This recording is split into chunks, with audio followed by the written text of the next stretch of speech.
Back in studio for a brand new hour of CBS Sports HQ postgame brought to you by Tremfya. Jonathan Jones, Joe Musso, Bryant McFadden, and Patrick Peterson in to assess all we saw. And first to the table is what was a big-time matchup, Mac, between two teams with eyes on the top of the conference.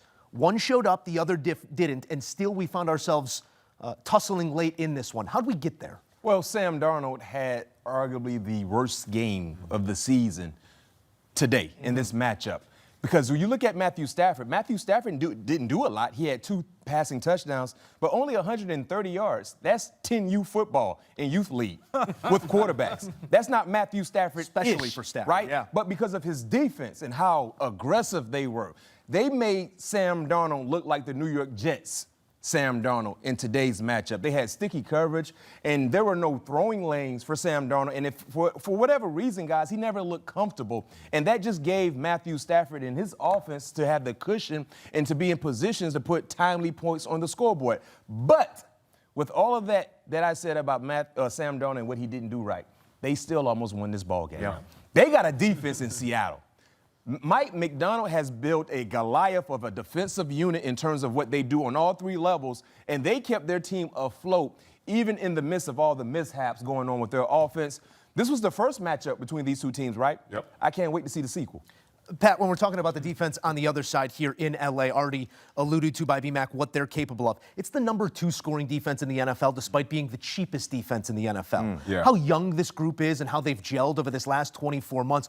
What's it tell you about the coaching they're getting right now? And Mike McFadden has done a great job since he's gotten there. Those guys, he built on something last year, and coming into this year, these guys have fully bought into the system. You can see these guys flying around, creating turnovers, getting into the end zone, getting key stops. But I want to go back to Sam Darnold real quick. You know the team who put Sam Darnold on notice last year was the Los Angeles Rams. Yep. Yeah. He lost to him twice, had some of his bad performances in that game. Regular season and playoffs. Regular season and in the playoffs. And now he's going to have to see the Seattle team twice. Yeah. I'm sorry, this Rams team twice. And they got 4 interceptions off him today. Yeah. That's honestly what helped them win this ball game, because if he don't turn over the football 4 times, the Seattle Seahawks may win. Well, and it was 14 points off those turnovers. I went back and watched all of those interceptions. They were all on Sam Darnold. Yeah, they were. There wasn't like a tip drill pick. There wasn't like, oh, man, the receiver gave up on the route. He threw 4 honest interceptions. Yes. that turned into 14 points, and the difference in this game, obviously, in a 2-point game.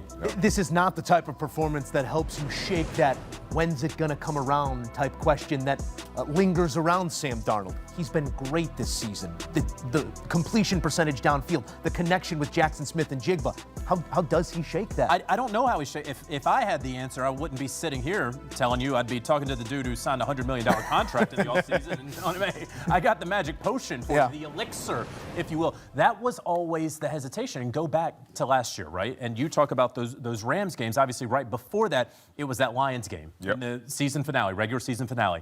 And then, of course, it was the Rams playoff game where Sam Darnold, the clock struck midnight, and he turned into a pumpkin. Had that not happened, there is absolutely a world where Sam Darnold is still the quarterback of the Minnesota Vikings, right? And whether it's the franchise tag, whether it's a big contract, that could have happened. But then he loses those last 2 games, and the Vikings make that decision in that sort of catch-22 that we'll let you go somewhere and we'll keep J.J. McCarthy. The Seahawks say, sure, we want you over Geno Smith. They have been proven to be correct. But because they got him in the mid-30s instead of in the lower 40s or in the lower 50s in terms of average annual value in millions of dollars, is because of when you needed to play your biggest in those final games, you didn't. And now, the Seahawks, when we need you, Sam, because this is going to be a defensive battle. We all know that. So you can't turn the football over. And the fact is, Seattle's defense held the Rams to just 2 third-down conversions on 11 tries. They were outstanding. Yeah, Outstanding. You can't turn the football over 4 times. Probably can't turn it over twice. And I think if you're Mike McDonald, you're encouraged, even though you lost this ball game. You're like, if we just limit those mistakes, Sam, offense, we will win this ball game. The next time we see the Rams, they got to come to our house where the 12th will be in full capacity. Yeah. And we got to take care of that game. Because I think when you look at this division, San Francisco is still straddling the fence. You can never turn your back on San Francisco. But for sure, 2 teams will get into the playoffs from this division. That's just it. Take your encouragement with you, but now an uphill climb for the division and also looking up at their opponent here in the conference. When you look at L.A., Mac, do you see the most complete team in the NFC? I mean, defense plus offense right now, an MVP-type quarterback, a defense that's getting after the passer.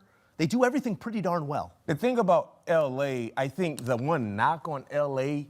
that would may make you feel like they're not the complete, that moment of the pause. most complete team is the lack of name recognition in some spots. Okay. Right? I think most would take Philly because of the name recognition they have we've on the seen offensive line and the other spots. Right. But in terms of production, and the main key factor for me is the coach. Yeah. I trust Sean McVay out of any coach in the NFC. Yeah. If there's a gotta have it spot, and I know we have to win this ball game or I lose everything, give me Sean McVay. That's why I feel like this is a team, they can win it all.